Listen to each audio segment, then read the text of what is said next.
It's time for us to talk nutrition this morning, and we're going to be looking at magnesium deficiency. And of course, if you may not know exactly what magnesium deficiency causes, but our guest here, who's a regular, the state-registered nutritionist Akosua Konadu Yiadom, is going to help us to understand what it is, because you may have been experiencing some of the symptoms, and yet you don't know that this is what is happening to you. She's going to take us into that, but she also has a little package, a giveaway for us this morning as well. So, Akosua, good morning. Good morning. How are you? I'm awesome. Yourself? I'm very well, thank you. Yeah. So you have a giveaway for the viewers. Yeah. Okay, what's that about? Okay, so as part of something I wanted to do on my birthday, we've spoken about hypercholesterolemia, we've spoken about type 2, the various types of diabetes. Gestational diabetes. So I want to give 3 people, that's my birthday, I'm also giving them a present. Okay. Yes. And so you send in, I'm sure you give the test the WhatsApp line. The WhatsApp line. So the producers will look out for 3 people who will need it. If you can afford it, please let somebody who cannot afford it. What should they send in? So if you have hypercholesterolemia, I had a lot of messages. I have a lot of people asking, okay, we want to have your services. This time is going to be free, from consultation to the meal planning, and then if there is a need for supplementation, plus a 6 weeks review. So the whole package, I'm looking at, let's say, spending $850 to $1,200 per person, and I want 3 people just to give this to. You pay nothing, but then if you can afford, please let somebody who can't afford have it. All right, fantastic. That's a good one. Yeah. All right, so let's talk about magnesium deficiency. How does anyone even know that they are having this as a challenge? Okay, so I always say that sometimes nutrition, you wouldn't know what is going on until something has happened. You can know by a simple test. Okay. You walk into any registered laboratory and just tell them you want to do this, because you may not be lucky to have some of these early signs or the warning signs. But magnesium, no matter how small it is a micronutrient. Yes. And we have the macronutrient. We're always thinking we need protein, we need carbohydrate, we need fats and oil.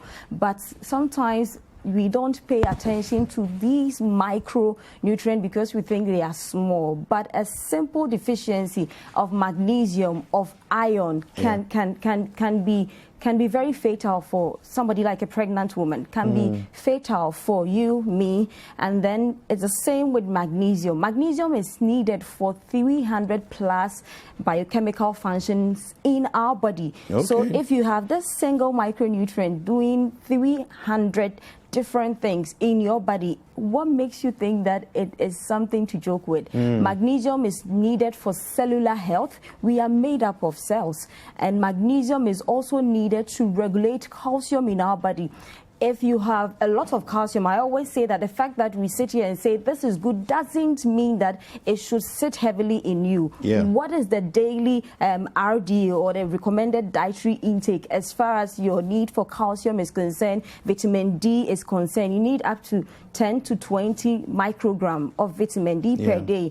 And we know that once you are exposed to the sun, you get some amount as far as vitamin D is concerned. It regulates calcium and it prevents. So where calcium is regulated, calcification can't happen. And calcification will influence your risk of heart diseases. Okay. So it means that in the same sense, in as much as calcium is important, if you have too much in you, too much of everything is bad. And then it regulates potassium. Yeah. Potassium needs to be regulated no matter how good it is, or you can have hyperkalemia. We've spoken about this. You can go to Citi Tube to understand what it is. And then it regulates sodium. A lot of sodium in your body will influence your risk of hypertension. Yeah. So it is very much needed to regulate. And for calcium absorption to happen, especially for people with osteoporosis, you don't buy a single supplement. People think, okay, osteoporosis, I need calcium, or I'm lactose intolerant, so I need calcium, a calcium supplementation. Yeah. Even the combination, as far as the supplement you are buying, can be good or bad. So just taking the calcium supplement alone can cause calcification. You need to make sure there is magnesium in there, because magnesium will help you properly absorb the calcium. It will help you absorb the potassium. So most of the magnesium-rich foods are also rich in potassium. Okay. So, Kweku, that is almighty magnesium for you. Very tiny yet powerful. It's interesting because when I was younger, in school, I used to do a lot of athletics, and it came up that people had muscle cramps, you know, Leg and cramps. then they often heard, you know, our PE instructors saying that they need to go up on their magnesium intake, you know, and then also we learned about the calcium-magnesium combination. That's very key. Now, so take us into that. What is it that causes magnesium deficiency? Okay, so there are 5 reasons why it can happen. Soil depletion. The way broccoli tasted 100 years ago is not the same. Okay. Our soils are depleted. So we have soil depletion. How corn tasted 50 years ago, 100 years ago is totally different from how corn is tasting now. And we have GMOs, a serious debate for everybody to talk about if you're concerned about nutrition. Other chemicals, because we also want the soil to be rich, we want to have the tomatoes looking a certain way. We are pumping a lot of things onto our foods. And then digestive disorders, this is where it's painful for me. You have people who have a lot of gassing. If you gas a lot, if you have a lot of flatulence, if you have bloating, so if you are found of bloating, it means that you are gradually or will be inhibiting the absorption of magnesium. Okay. Your body naturally, due to the gassing, due to the bloating, so they are all under digestive disorders. Okay. Your body, it kind of inhibits, it blocks the absorption of the magnesium. And then medications. I always say that I went trying to take care of, let's say, calcium conditions or this, but I end up inviting something else onto my body. I have osteoporosis.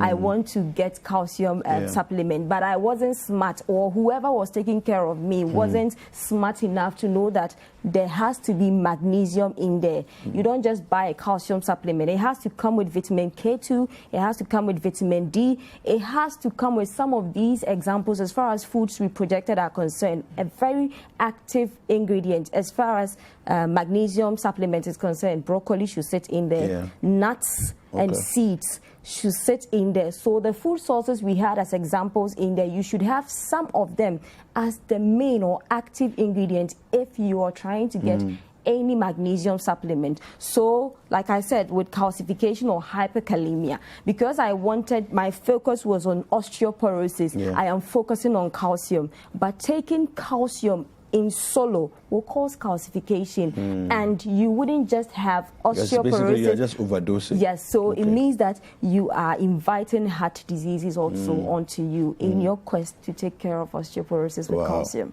Wow. Okay, so before we talk about magnesium-rich foods, let's look at what are the signs. So if somebody is there and they experience certain symptoms or certain signs, that will show that there may be magnesium deficiency. Okay, so there are the early signs. We have the warning signs. Okay. And I'll quickly go through the early signs. So for the early signs, okay, we have nausea and vomiting, loss of appetite. So if you are found of losing your appetite, and even in the first trimester, second trimester, even through the pregnancy period, we spoke about this, I think, months ago with regards to foods to eat for the various trimesters. If you are experiencing any of these, you would want to have a test done to know if there is a depletion as far as your magnesium levels are concerned, because it's very good not just for your body but for the pregnancy also. Okay. So if you have nausea, if you are vomiting, if your appetite is off,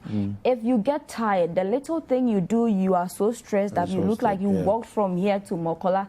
And then if you have general body weakness, you need to make sure a test is run, because it's a sign of either potassium deficiency or magnesium deficiency. And I said that most of the nutrients... There's a muscle weakness. Yes. Okay. So most of them, and the leg cramps things to sit in there. You get weak leg cramps, various part of the body. You have to make sure you check. It could either be potassium or magnesium. Okay. Yes, so that are the early signs, and we have the warning sign. That is when it's like, oh, this is it. If you have this, then maybe it's overmanaged. It has gotten beyond you just needing the supplementation or inculcating it as part of your meal. So you can your meals. You can have leg cramps. We spoke about it, and I said it could either be signs of potassium deficiency or magnesium deficiency. We have insomnia, fatigue. Magnesium, when we spoke about it helping with sexual performance, we said that it relaxes the body too. So magnesium is very good for men, it's good for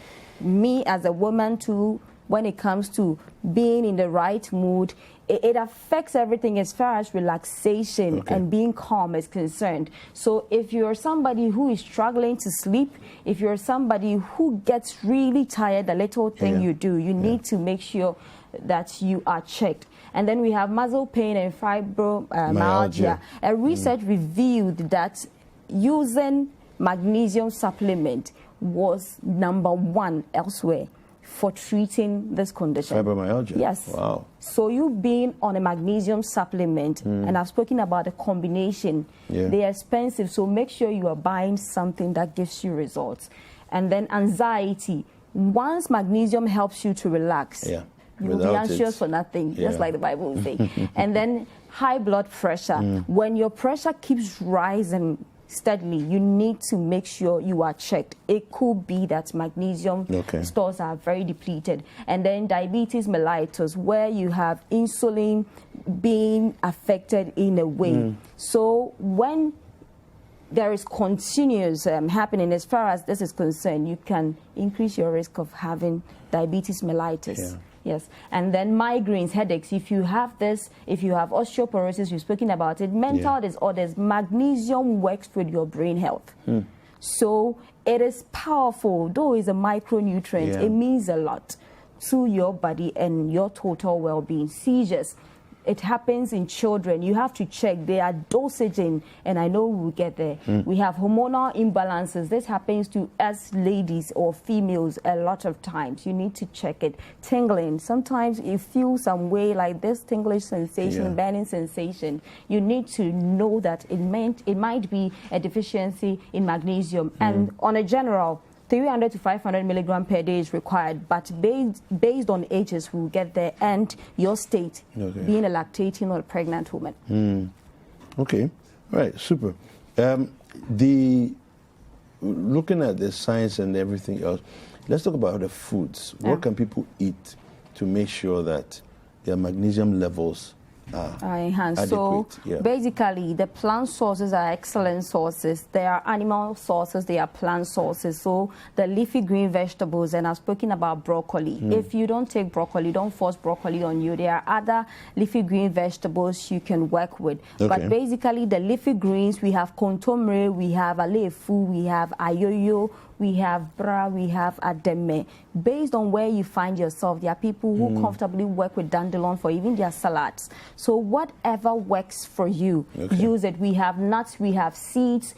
Avocado is one powerful food as far as magnesium and potassium is concerned. So I am sorry if you don't tolerate avocado, but if you do, you can make sure you have avocado in there. And almond is one excellent source, and it works perfectly for people with lactose intolerance issues. So you get calcium and you get magnesium, so you can even make digestion easier for yourselves. So making these as part of your meals will go a long way to affect you as far as your magnesium levels are concerned. But it is not easy to meet your daily need for magnesium. So sometimes, depending on where you find yourself, supplementation will need to be done. Talking about daily needs, what is the required needs? Okay, so there is a chart for the first 0 to 6 months. Everything sits in the breast. So we encourage mothers to breastfeed at least 12 times in a day. The WHO protocol says 2 hours, every 2 hours. At least you should breastfeed your mother. You have mothers doing 1 hour. 12 times a day. The breasts are for the baby. My goodness. Yes, so if you are not drowning the baby in breast milk? You are not. You know, their tummies are just like their fist size. So the little that goes in, and a child can poop like 7 times in a day. It's normal. Anyway, that's true. So it means that they're feeling, they have to keep replenishing. replenishing, so that you can have that baby looking doubling at 6 months. Because if the birth weight is 3 kg at 6 months, we expect that the baby should be 6. But you come and some babies are even 10. Nobody will beat you. You've done well. 7 to 12 months, those are the dosages. Like I said, first 6 months you get it from the breast milk. 1 to 3 years, 80 milligrams for male and for female runs through. When you get to 14 to 12, please. I had a client who delivered at 12 years. Where is she? So 14 to 18, we have 410 for women and same for men, sorry. And then for the pregnant woman, you need 400 milligrams or and 360 for the lactating mother. So it goes just as it is here. And plus 50 is where there is sometimes a challenge. Like I said, you will need a calcium because your bones your bone health is kind of depleted. So this is where you will need to make sure that if it's supplementation, you are doing it well. Like I said, for some people, their age, their state or their medical condition may give reasons for us to do supplementation because they wouldn't be able to meet their daily need. Super. Well, the best way to do supplementation, just go over that for us. Okay, so like I said, you don't just go for magnesium alone won't stand. You need to make sure it comes well. Like I said, if you are 50 plus, you have osteoporosis, but you need to make sure that at that level, your magnesium levels are just up there, because from the chart you realize that the figures were kind of high in persons like that. So you need between 300 to 500 or up to 600. Please don't go beyond 600 milligrams per day, or that is very fatal, or it could be very fatal for you. Yes, and so you need to make sure if it's calcium, it comes with magnesium, it comes with vitamin K2, it comes with vitamin D. It might be difficult, but make sure that if it's calcium, you have magnesium in there so that you can properly absorb it. And if it's magnesium, sometimes it can come with potassium. So it should work cohesively. So it should have vitamin D in there, magnesium in there, and others. Sometimes you can have boron or whatever, boron, sorry, to help with proper absorption. Super. Thank you very much. Where can people so on Instagram, at The Nutritionist Akosua, at The Nutritionist Akosua, Facebook, LinkedIn, Twitter, Nutritionist Akosua. And you can reach me on 0243-350206. Super. Thank you very much. That was fantastic. Thanks for having me. And it gives me a clearer mind as far as some of the challenges that, especially muscle cramps, you know, that's something that we need to deal with as people who love to exercise and work out and all that. Hi there. We hope you enjoyed the show. Make sure to subscribe, like, comment, and share with your friends. This is Breakfast Daily on Citi TV. Join the Breakfast Daily team Monday through Fridays from 7:30 a.m. to 10. Join us for breakfast daily, only on Citi TV.